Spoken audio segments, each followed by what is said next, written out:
Hello friends, स्वागत है आपके अपने YouTube channel BK art research centre पर। तो फ्रेंड्स, आज हम पढ़ने वाले हैं क्लास 12 जियोग्राफी में जो क्वेश्चन पूछे गए थे 2025 के एग्ज़ाम में, उन क्वेश्चन को पढ़ने वाले हैं। तो चलिए क्वेश्चन देखना स्टार्ट करते हैं। देखिए क्वेश्चन नंबर पहला क्या है। क्वेश्चन पहला है, निम्नलिखित में से कौन अम्लीय वर्षा का कारण है। तो अम्लीय वर्षा का कारण कौन होता है जी? वायु प्रदूषण होता है। क्या होता है? वायु प्रदूषण। ऑप्शन नंबर बी इसका राइट आंसर हो जाएगा। क्वेश्चन नंबर दूसरा देखिए क्या है। क्वेश्चन दूसरा है, निम्नलिखित रोगों में कौन वायुजन्य नहीं है। निम्नलिखित रोगों में कौन वायु से होने वाला रोग नहीं है। तो वायु से होने वाला रोग कौन नहीं है? अतिसार नहीं है, क्योंकि ये किससे होता है? ये जल से होता है। किससे होता है जी? जल से होता है। ठीक है, ऑप्शन नंबर सी इसका राइट आंसर हो जाएगा। क्वेश्चन नंबर तीसरा देखिए क्या है। क्वेश्चन तीसरा है, प्रादीप पत्तन किस नदी डेल्टा पर अवस्थित है। तो आप जानिए कि प्रादीप पत्तन कहाँ पर है। तो ये पड़ता है कहाँ पर? उड़ीसा राज्य में। कहाँ पड़ता है जी? उड़ीसा राज्य में पड़ता है। और ये प्रादीप पत्तन किस नदी डेल्टा पर है और कौन नदी उड़ीसा में पड़ती है?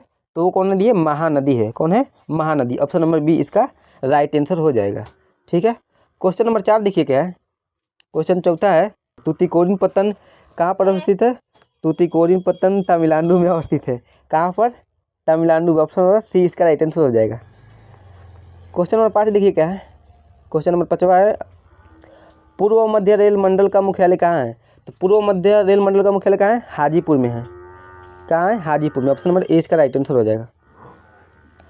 क्वेश्चन नंबर 6 देखिए क्या है।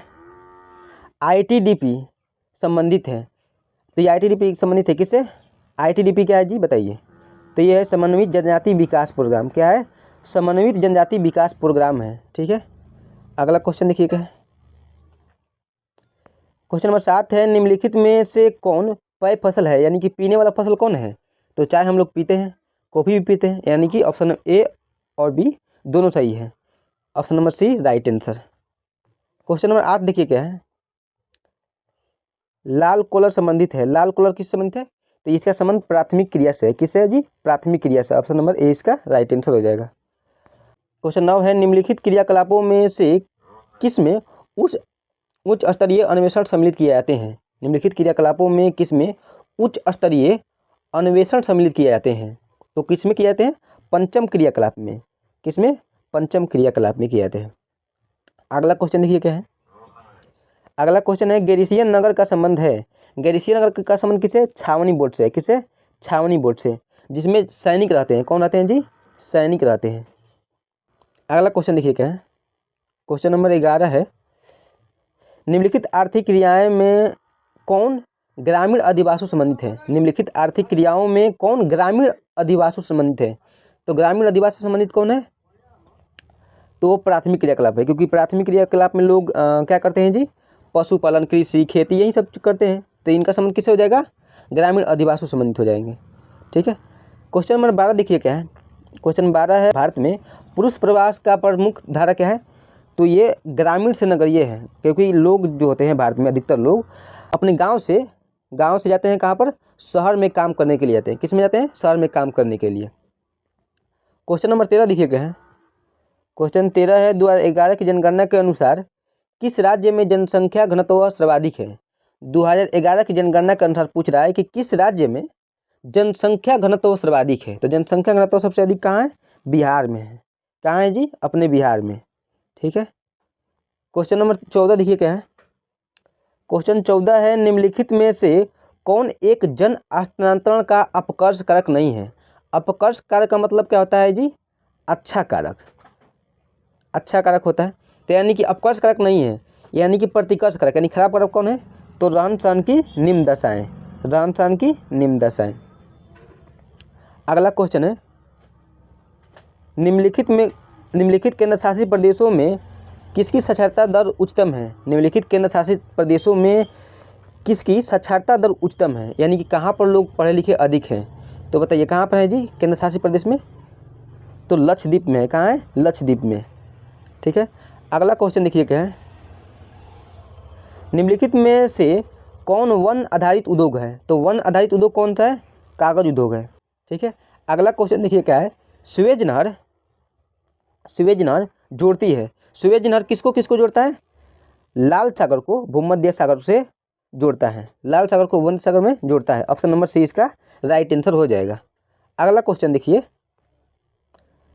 क्वेश्चन नंबर 18 है, निम्नलिखित में से कौन स्थानांतरण निम्नलिखित में से कौन आंतरिक समुद्री पत्तन नहीं है? कौन आंतरिक समुद्री पत्तन नहीं है? तो मेनिफिस क्या है? आंतरिक समुद्री पत्तन नहीं है। क्या आपको क्या करना है ना, जब मैं क्वेश्चन पढ़ रहा हूँ तभी आपको अपने दिमाग में क्या करना है, क्वेश्चन का आंसर सोच लेना है कि इसका कौन आंसर कौन होगा, ठीक है। और आपको लास्ट में बताना भी है कि आपका कितना सही हुआ है।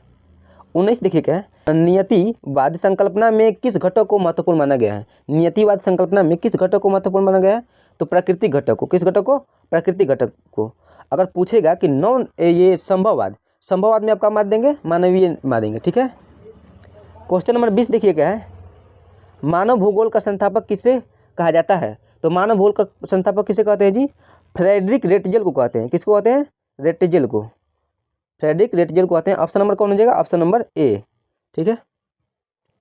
अगला क्वेश्चन देखिए क्या है, अगला क्वेश्चन है कि जननांकीय संक्रमण सिद्धांत, आप पहले ये बताइए कि जननांकीय संक्रमण सिद्धांत को कौन दिए थे? तो आप कहेंगे कि नोएस्टीन दिए थे। कौन दिए थे? नोएस्टीन दिए थे। नोएस्टीन दिए थे। पूछ रहा है कि जननांकीय संक्रमण सिद्धांत किस अवस्था में जन्म दर और मृत्यु दर दोनों उच्च थे? तो जन्म दर और मृत्यु दर किस में उच्च थे जी, बताइए। तो ये प्राथमिक में उच्च थे। क्वेश्चन नंबर 22 देखिए क्या है, क्वेश्चन 22 है, विश्व व्यापार संगठन यानी कि WTO का मुख्यालय कहाँ है? तो पहले बताइए कि इसकी स्थापना कब हुई थी? तो इसकी स्थापना 1995 में हुई थी और इसका मुख्यालय कहाँ है? जिनेवा में है। जिनेवा में कहाँ पर? स्विट्जरलैंड में, ठीक है। क्वेश्चन नंबर 23 देखिए क्या है, क्वेश्चन 23 है, किस संघ का मुख्यालय काठमांडू में अवस्थित है? तो आप जानते हैं किस संघ का मुख्यालय काठमांडू में है जी?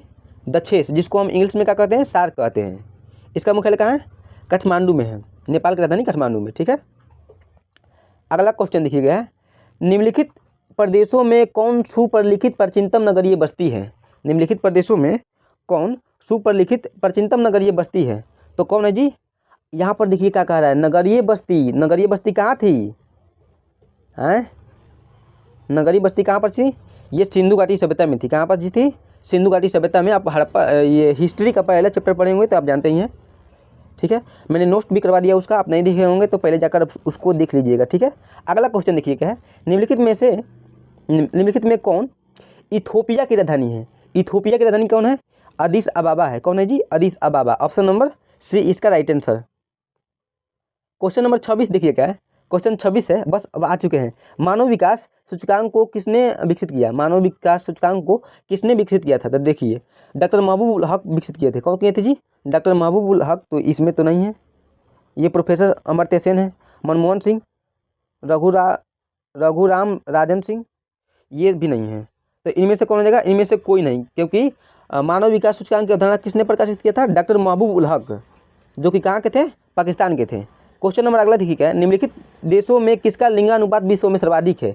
विश्व में सर्वाधिक लिंगानुपात किस देश का है? तो कौन है? लैटविया है। ऑप्शन नंबर ए इसका राइट आंसर हो जाएगा। क्वेश्चन नंबर 28 है, निम्नलिखित में से कौन विकास का सर्वोत्तम संकेत है? विकास का सर्वोत्तम संकेत क्या होता है? गुणों में धनात्मक, यानी कि प्लस में उसका गुणों में धनात्मक परिवर्तन होता है, ठीक है। क्वेश्चन नंबर 29 है, क्वेश्चन 29 है, पशुचारण किस आर्थिक क्रियाकलाप से संबंधित है? तो पशुचारण किस में होता है? ये प्राथमिक क्रियाकलाप में होता है। किस में होता है? प्राथमिक क्रियाकलाप में। ऑप्शन नंबर ए इसका राइट आंसर। क्वेश्चन नंबर 30 देखिए क्या है, निम्नलिखित में से कौन रोपड़ फसल है? रोपड़ फसल कौन है? तो देखिए गेहूं तो क्या है जी? खाद्य फसल है। मक्का भी खाद्य फसल, लेकिन चाय क्या है? रोपड़ फसल है। ऑप्शन नंबर डी इसका राइट आंसर। अब बस 5 ही क्वेश्चन बचे हुए हैं, ठीक है। क्वेश्चन नंबर 31 देखिए क्या है, सहकारी कृषि अधिक सफल रही। सहकारी कृषि सबसे अधिक सफल कहाँ रही थी?